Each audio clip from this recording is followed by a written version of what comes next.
Hello guys, ayan, so another investment naman po dito yung ating ginawa at sinalihan dito. Ito yung ating Hertz Global.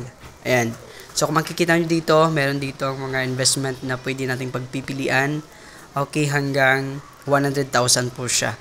Okay, as of today, kinuha lamang po natin itong ating 300 pesos. And today, magwi-withdraw tayo dito sa ating account, no?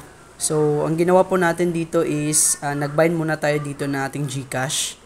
Okay, na kung saan yung GCash po natin is, okay, ginamit po natin dito yung ibang GCash natin, no? Okay, then dito, okay, nag-bind tayo dito. Yung mga required lang doon na, for example doon is TIN, hindi naman siya nire-required pero kailangan nyo lang sa i-fill in. Pero yung pinaka importante doon is yung na-bind niyo yung inyong GCash number doon at saka yung GCash account name. So, for example, ganito. So, on driver's license ko is pinajackpot lang po dito yung nilagay ko kahit anong number nang nilagay ko dito. Basta yung full name nyo guys at saka yung bank account at saka yung account number is nakalagay din dito. Then, marami dito mga bank account na pwede nating pagpipilian. But today, dito tayo sa GCash. And set natin yung confirm. Ayan, then pupunta tayo ngayon ng withdrawal. Then, pindutin natin tong 210. And of course, yung minimum withdrawal dito is nasa 100 pesos. Then, yung withdrawal time niya is everyday. Nasa 10 a.m. to 6 p.m. Okay, yung withholding niya is nasa 10%. Ayan, so, click natin yung confirm.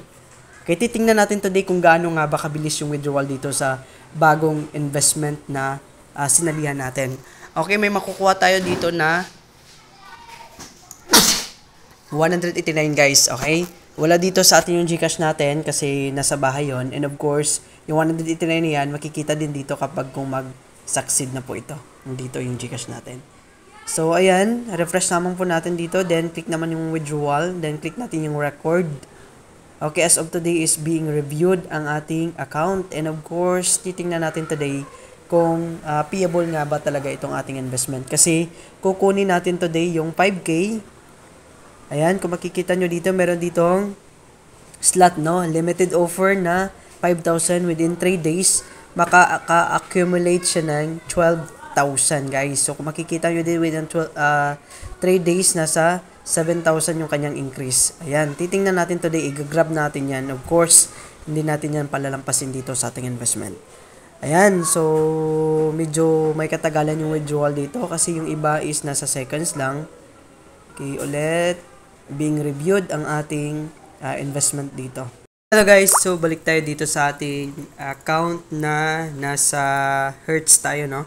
And of course, today, ang update po sa ating GCash account ay na-receive na po natin yung ating payout dito regarding po sa ating na-request kanina.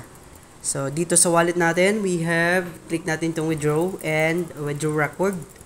Kung makita natin dito is approved na po yung ating 189. So, thank you so much and ayan. So, maraming salamat sa panonood guys. And kung gusto nyo mag-invest, just click our description box below para sabay-sabay tayong kikita ng pera dito. So, bye for now.